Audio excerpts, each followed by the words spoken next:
Imagine a world simmering under the ancient sun, a world where the power of kings was law, and the breath of gods was fate. In those distant days, on the shimmering coast where the waves of the Mediterranean caught the very fire of the horizon, there rose a city whose pride rivaled the mountains, whose lineage was woven into legends.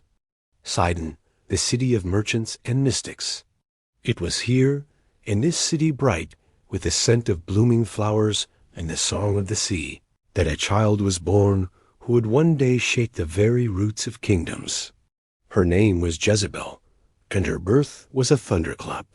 She entered the world not to observe, not to merely exist at the edges of tapestries, but to seize the loom itself and rewrite the pattern of history. Daughter to King Ahab, a monarch whose iron will held sway over Sidon and Tyre, she was raised as a force of ambition and intellect from her earliest breaths.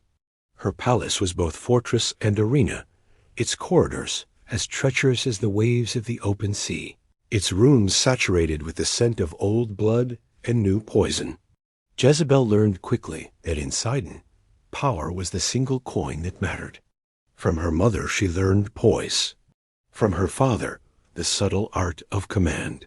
She watched, eyes sharp as emeralds, as her father bent city elders to his decisions and silenced those who stood in his way.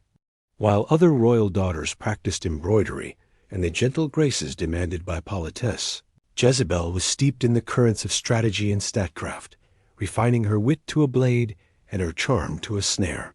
From the balconies of her palace, she watched the sea, vast and endless, reflecting the moods of the gods her people worshipped. In the city's labyrinthine markets, as priests burned offerings to Baal and Astarte, Jezebel listened. She listened to merchants, swapped tales of foreign dangers and distant kings, to sailors who whispered of a strange land to the south, a land bickering with itself. A kingdom named Israel, where the people quarreled as often as they prayed. Jezebel's world, for all its luxury, was defined by peril. Even as a girl, she sensed the undercurrents of palace intrigue and the delicate balance of power on which her family survived.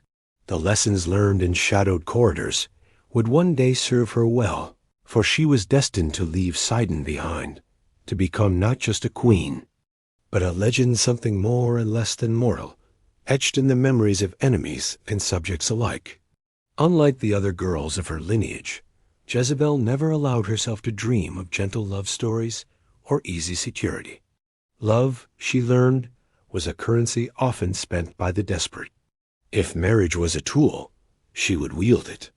She grew into a woman marked by ambition and quicksilver intellect, considered beautiful, but feared for the chill in her eyes and the certainty of her step. It was not long before whispers from across the sea began to stir within Sidon's palace.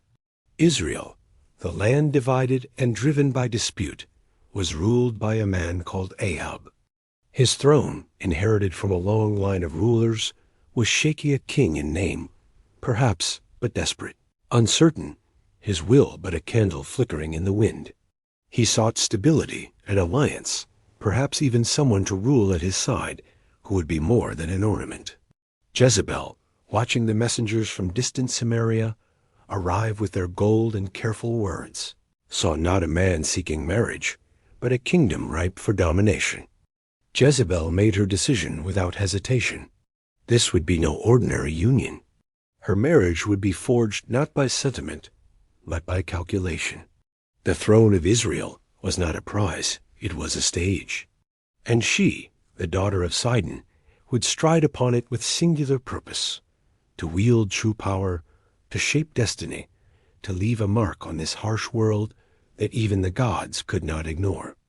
The day she set sail from Sidon, the harbor was swarming a churning sea of voices and colors, the sound of waves crashing like thunder against the hull of her ship. She stood at the prow, unmoving as a statue, the wind tangling her dark hair and filling her lungs with the salt of distant horizons. Every eye that watched her depart wondered if she was departing to glory or ruin. Even the priests who blessed her homeward voyage knew better than to offer hollow comfort. Jezebel went to Israel not as a bride, but as a storm, The voyage was long. Night after night, she stood beneath foreign stars and imagined the kingdom that would soon be hers to command. Sidon disappeared behind her, swallowed by silver mist. Ahead lay Israel, a land fractured, superstitious, filled with whispers of ancient prophecies. And a nameless single god none in Sidon truly understood. Yet Jezebel felt no fear. She had never known fear. Her heart was tempered by ambition, and her resolve, already harder than the stone promontories of her homeland, grew unbreakable with each passing day. When finally she disembarked in Israel, her arrival was heralded with dread and fascination. She brought with her not only jewels and fine silks, but an aura of something wild and uncontainable, presence that unsettled the local courtiers and murmured through the city like a coming storm. No one had seen a queen like Jezebel before. Beautiful, certainly, but bearing herself like a general, her voice low and dangerous, her laughter sharp as shattered glass. The marriage was swift, ceremonial, the joining of two royal lines under the watchful eyes of priests who muttered blessings and citizens who dared not speculate. But within weeks, even the most oblivious among Ahab's advisers understood that Israel now belonged not to its king, but to its queen. The throne was hers to command, the people hers to shape. Jezebel did not hesitate. She replaced counselors who dared to question her with those whose loyalty was won by fear or gold. She took the reins of power with the practiced ease of one who had always known she would one day rule, and the joyless king by her side became little more than an echo in his own palace. Her ambition was a flame, and it licked hungrily at every barrier Israel had built across the ages. Not content with the limitations of a foreign court, Jezebel set about changing the very spirit of the people, challenging not only their customs, but their deepest faith. For Jezebel had not come to defend old traditions.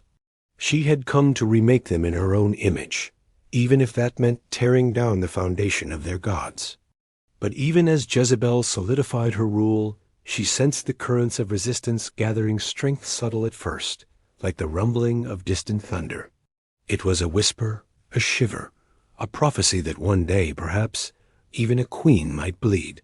Yet Jezebel remained unmoved. The world, she believed, belonged to the bold, and the storm within her had only just begun to break. As dawn bled slowly into the courts of Samaria, a silence lingered, one that seemed to settle over stone walls and shadowed gardens alike, broken only by the faint cries of waking hawks wheeling above the palace's sharp spires. Jezebel stood dressed in linens from her homeland, the blue and crimson folds striking against the pale stone, as if she brought the sunrise itself within her garments. She surveyed Israel's capital with eyes that missed nothing. To her, every murmur of dissent, every anxious flutter of a servant's step, every sidelong glance was a thread in the tapestry she must unravel and reweave. The days that followed her arrival were filled with an uneasy pageantry. Banquets were given, heavy with wine and tension. Nobles from scattered towns, their loyalty frayed by centuries of tribal squabbles, eyed Jezebel's foreign retinue with suspicion. Her priests' men with shaved heads, hands stained with the ash of Sidonian sacrifices, set up shrines to Baal and Astarte in sight of the old, battered altars to Yahweh. To some, this was blasphemy. To Jezebel, it was merely the beginning. King Ahab, once the center of all eyes, faded like a memory beside her fierce conviction. He watched his people drift, restless and uncertain, as his queen worked silently and ceaselessly. Jezebel governed through show of strength as much as her words. She replaced stubborn officials with her own allies, demanded tribute, and met the nervous counselors with a chilling blend of sarcasm and precise threats. Her power crept like ivy along the palace walls, rooting itself in places even Ahab dared not touch. But what Jezebel saw most clearly was the hunger in her new land, a hunger for certainty, for greatness, for something to bind the disparate tribes into a single nation. She offered them her gods, promising prosperity, rain in the fields, and fruitfulness. At her direction, ornate temples to Baal rose behind the towering gates of Samaria, their altars shining with gold, and the air within thick with incense and the frantic beat of foreign drums. Yet beneath the surface, resistance twisted and swelled. Among the people who traced their lineage to Abraham, Isaac, and Jacob, anxiety brewed. Stories of the one God, their jealous, unseen Lord, clung to their hearts.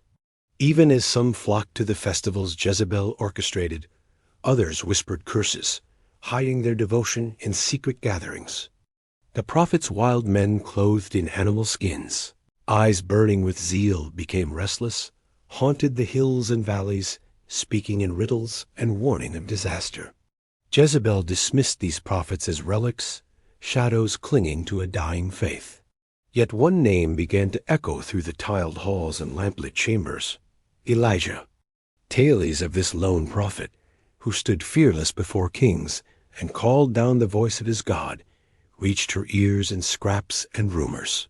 She shrugged them away at first, focusing on the transformation she was orchestrating. But the transformation was not bloodless. Her campaign to replace the old worship was merciless.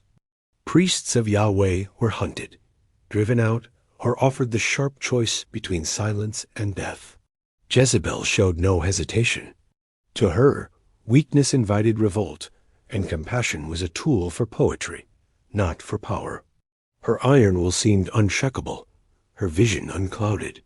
On days when Ahab shrank from the consequences of her decrees, she reminded him, cold and precise, that the throne of Israel was not a gift, but a conquest. Yet even queens cannot control the weather. As Jezebel forced her will upon the heart of Israel, the skies turned dry and pitiless. Months slipped by, and rain did not come. Crops shriveled, streams faded to dust, and the people, already divided, began to mutter not in awe, but in desperation. Some said Baal, supposed master of storms, had abandoned them. Others grew bold in their devotion to the ancient God, gathering at night to pray for deliverance. Within the palace, the atmosphere thickened with unease. Advisers dared not bring news of empty granaries or restless provinces. Ahab's sorrow fermented into sullen apathy, while Jezebel grew more relentless, determined to bend even the heavens to her will. Each night, standing upon the palace's highest balcony, she gazed at the shimmering stars, her stars. She called them, and dared the gods, all of them, to defy her.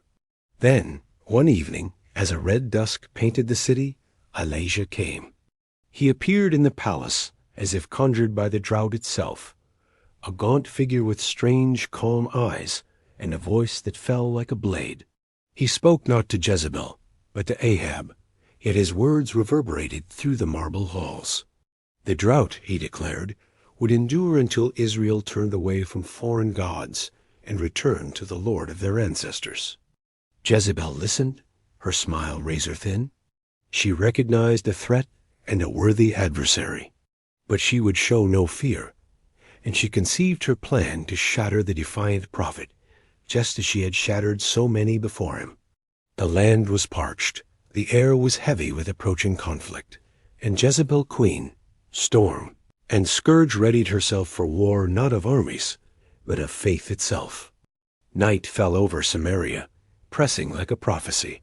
Lightning crackled far away, and Jezebel stood at her window, unblinking, meeting the dark horizon with eyes alight, not with dread, but with the thrill of battle yet to come.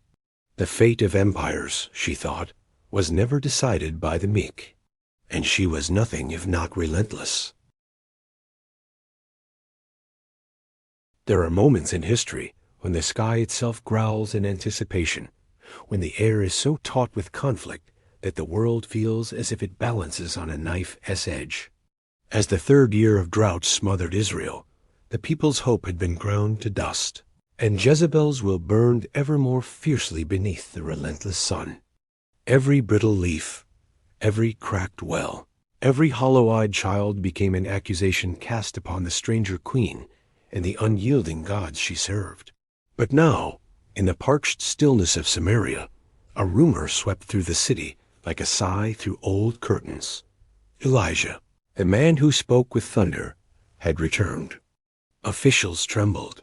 Even defiant Jezebel, though she hid it behind cold laughter, felt the shadow of prophecy creeping across her marble floors.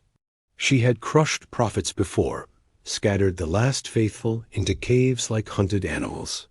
Yet Elijah was not like the others. He was brazen, unbending a man who dared to speak of a God who could dry up seas and split mountains. Within the palace, Ahab received word through trembling lips. Elijah waited, a solitary figure at the city's edge, eyes aglow as if with the memory of forgotten storms. Jezebel watched Ahab with thinly veiled contempt as he cloaked himself in royal garb and descended to meet the prophet.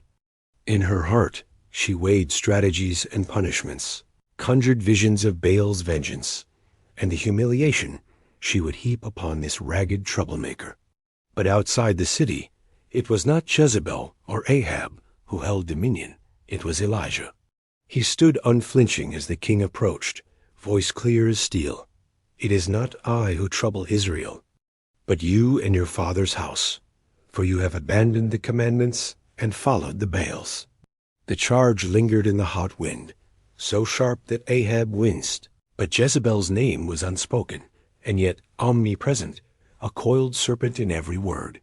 It was then that Elijah threw down his impossible challenge, turning the battle for Israel's soul into a spectacle that could not be ignored. He demanded a contest atop Mount Carmel between the prophets of Baal and himself, the lone prophet of the old God. The entire nation, he insisted, must bear witness. The people demanded relief. The king bowed beneath the weight of drought and dissent, and Jezebel, from her high tower, felt the story wrenched from her hands, at least for a moment. On the day of the contest, Mount Carmel was a stage for destiny. 450 prophets of Baal thronged the altar, wild in their certainty. Jezebel's golden priests, their skin marked with the signs of their foreign god, howled their praises from dawn until midday, slashing their bodies, dancing their desperate devotion. They called for fire, real fire, that would descend from the vault of the heavens and consume their sacrifice. But silence met every plea. The sun climbed higher. Sweat and blood mingled in the dust. Elijah taunted them with a coolness that enraged and terrified. "Perhaps," he said, "your God sleeps or is away on a journey." Jezebel watched from the city, surrounded by trembling courtiers and the defiant glint of polished steel. She refused to entertain the thought of defeat, refused to believe her priests could fail on the day eyes from every corner of Israel watched. But the drama crested. When at last the frantic worship of Baal had ebbed into exhaustion and humiliation, Elijah stepped forward. Quietly, deliberately, he rebuilt the altar of Yahweh with 12 stones, one for each of the rebelling tribes. He drenched the sacrifice, and even the wood, with a torrent of precious water, an act as reckless as it was symbolic in the barren land. Then Elijah prayed, not with desperate noise, but with reverence and confidence that seemed to stir the very elements. His words rose, fervent and unwavering, asking the Lord to reveal himself so that the people's hearts might return. And suddenly, lightning cleaved the sky. Fire leapt down, consuming not only the sacrifice, but the stones, the dust, even the water in the trenches. A consuming, impossible conflagration. Witnesses fell upon their faces, the truth seared into flesh and memory. The Lord, He is God. Before the flames died, before the awe had faded, Elijah commanded the people to seize the prophets of Baal. There, beside the drying streams, they were slaughtered, every last one, an act as pitiless as the drought itself. News sped through Israel on the wings of panic and relief. Jezebel's priests were gone. Her vision shattered in a single hour. In the palace, she received the tidings with a frozen fury, so complete it seemed as if no force in nature could contain it. Her vengeance kindled in that moment, And Israel, briefly drunk on the resurgence of ancient faith, trembled anew at the storm gathering within its queen. But that night, that night raindrops began to shiver in the dust. Ahab rode home in a chariot chased by thunderclouds, while Elijah, wild with divine purpose, ran before the storm as if he might outpace fate itself. And Jezebel, brooding in her lonely chamber, swore before her gods and her ancestors that Elijah would pay for every drop of blood. The die was cast, and a new chapter of war between faith, fury, and fate had begun. Night descended upon the palace like an omen. The rain that had fallen at Elijah's word was still fresh in memory, yet the celebration in Israel was fleeting. In the royal chambers, Jezebel's rage blazed hotter than the desert wind. Word of her priest's slaughter had reached her by trembling messengers, and she received the news in a silence so sharp, even loyal courtiers dared not meet her eyes. Ahab, paling in her presence, offered no comfort, no solution. He was a king in name only, and in this moment entirely powerless. Jezebel's pride, forged in the iron discipline of Sidon and burnished by unbroken years of rule, could not bear the humiliation. The gods of her childhood, Baal and Astarte, had been shamed in public spectacle. Her prophet's screams had echoed across Mount Carmel and died into silence. Yet not for an instant did she waver. She summoned her scribe at once, issuing a decree wrapped in venomous promise. So may the gods do to me, and more also, if by this time tomorrow I have not made your life as the life of one of those you slaughtered. It was not an idle threat, but a chilling vow, a reminder that queens, not kings, often shape the world's most ruthless destinies. The message found Elijah as the city brooded through the storm's aftermath. He read the words, and for the first time since he strode into Ahab's court, a shudder of fear needled his resolve. The memory of fire from the heavens was still raw, but the threat of Jezebel pierced deeper than swords. Her reputation was legend. She had hunted prophets before, seeing them die rather than defy her command. Now her wrath was personal and absolute. So Elijah, once unmovable, ran. Beneath the steel blue sky he fled for his life, first beyond Samaria, then deep into the wilds of Judah, casting off his servant when the shadows thickened and hope seemed to wither. Alone in the wasteland, he collapsed under a solitary broom tree, surrendering to despair. The drought was broken, yet his spirit felt more parched than ever. "It is enough," he whispered, the words tasting of dust. "Now, Lord, take away my life, for I am no better than those who died before me." But even in hopelessness, destiny would not release him. As he slept, an angel came to him gentle, persistent, bidding him rise, eat, and regain his strength for a journey yet unfinished. Twice the messenger returned, urging him to eat heavenly bread and drink pure water. Sustained as if by a miracle, Elijah journeyed 40 days and 40 nights into the heart of the wilderness, the fires of Jezebel's threat always flickering behind his eyes. He arrived at Horeb, the sacred mountain, where ancient men had once spoken with God. In the hollow silence of the night, Elijah hid in a cave, the memory of thunder and flame now replaced by the ache of dread and loneliness. There, the voice of the Lord pierced the silence, not in whirlwind, not in earthquake, not in fire, but in a whisper so fragile it nearly unraveled his heart. "What are you doing here, Elijah?" The voice asked, not with anger, but with an almost sorrowful curiosity. Elijah poured out his despair.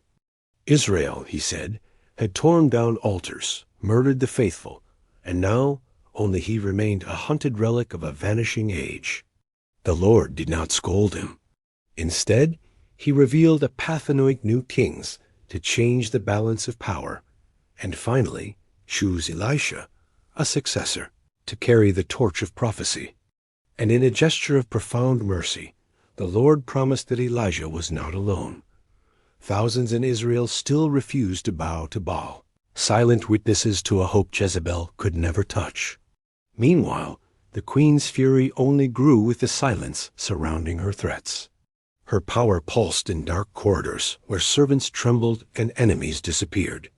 She orchestrated fear as an artist builds melody from silence, refusing to yield to superstition or signs.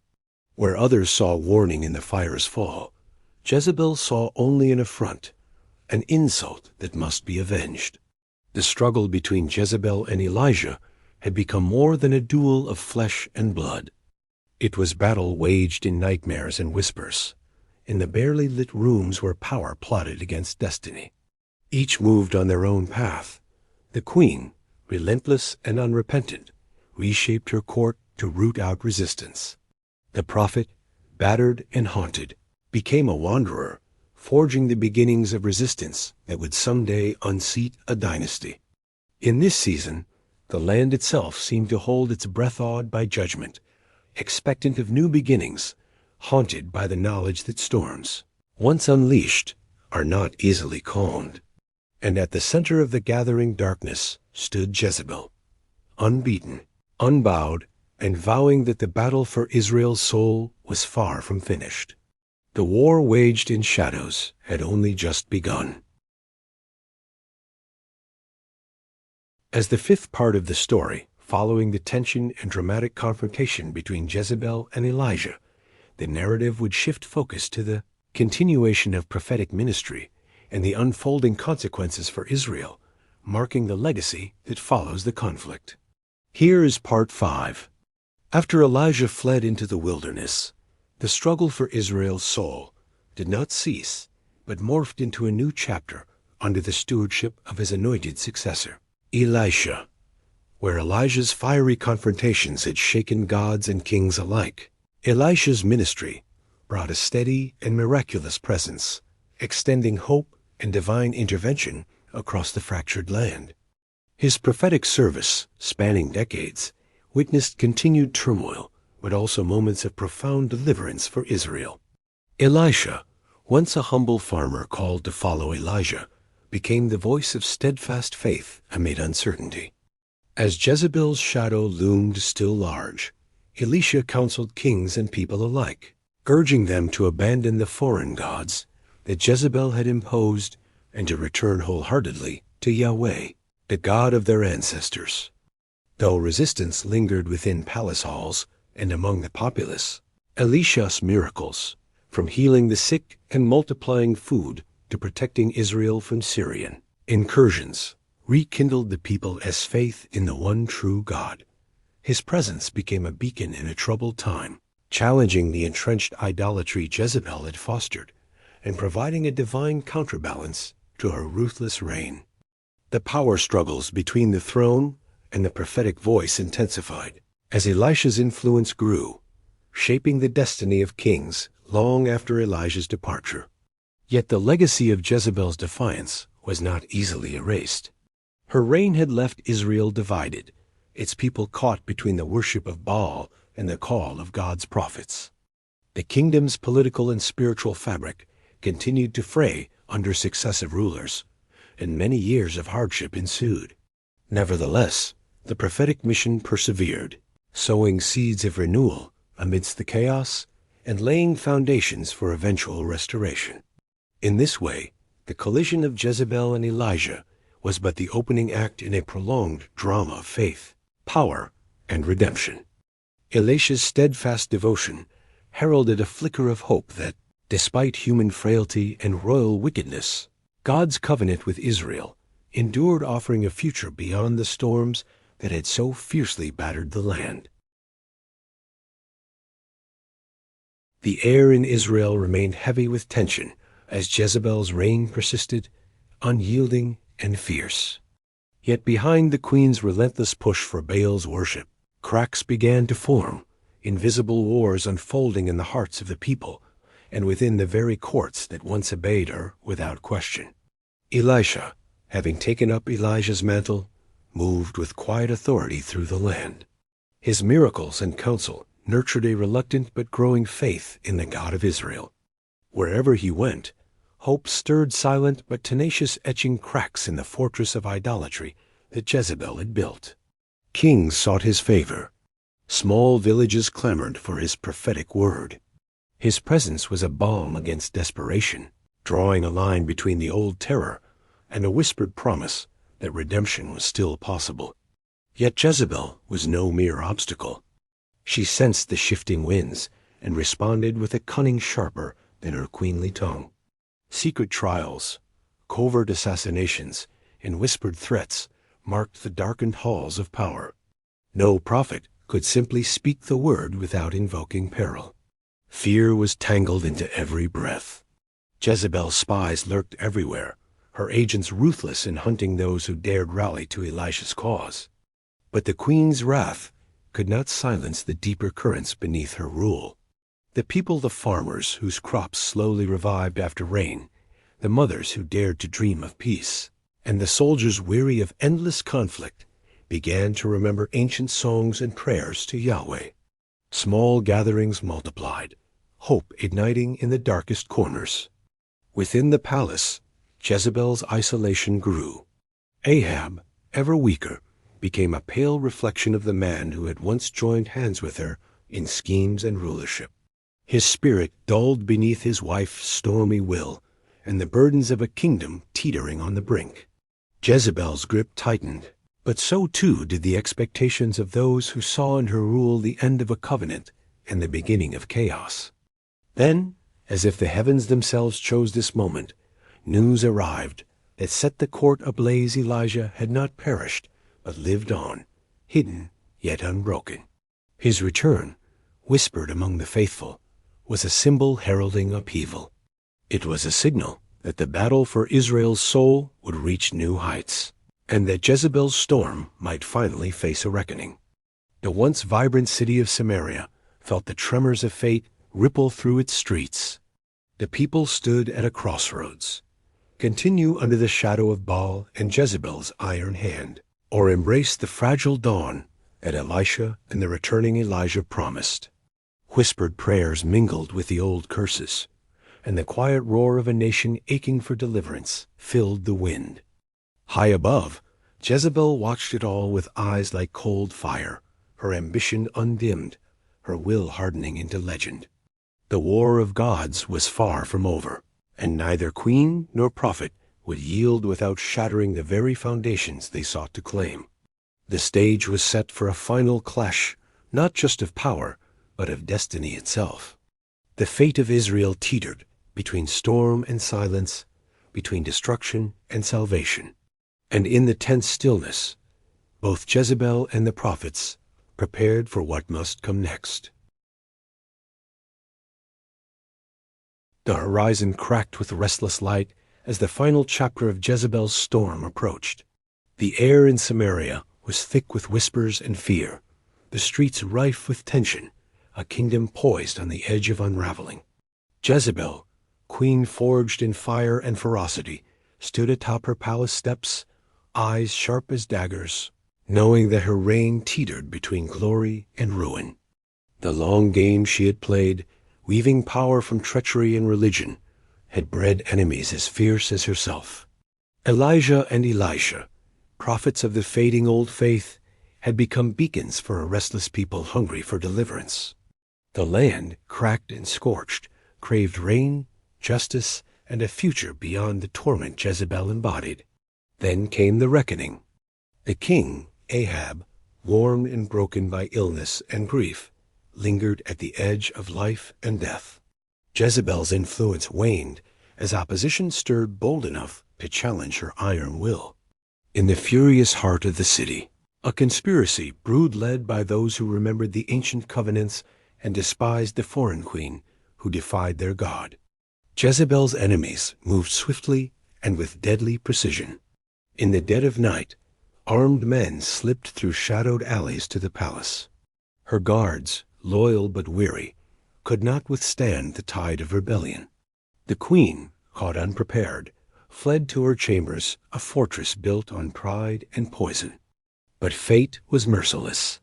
As the rebels stormed inside, Jezebel faced the violence she had once wielded with such cold certainty.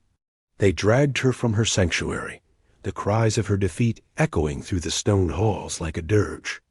Her life, so fiercely held, ended not with the heraldry of a queen, but with the weight of judgment long deferred. The people watched in a mixture of fear and relief as Jezebel's death marked a violent closing of a dark chapter. The altars to Baal crumbled, the temple doors were barred, and the prophets of Yahweh, who had endured hidden persecution, emerged once more into the light. The covenant, wounded but unbroken, breathed anew in the hearts of Israel.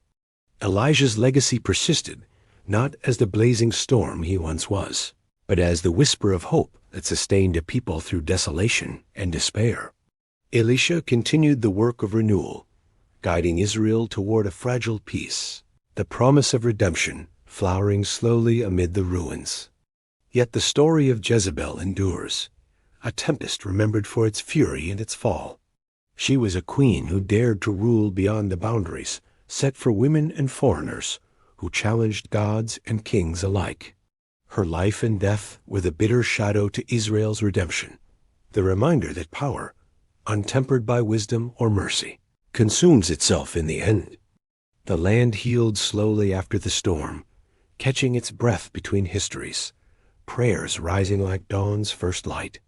And through it all, the echoes of that fierce queen's ambition remain a warning, a legend, a pulse within the eternal struggle between dark and light. Thus ends the tale, carved by fire and prophecy, a saga of power, faith, and the indomitable will to shape destiny, no matter the cost.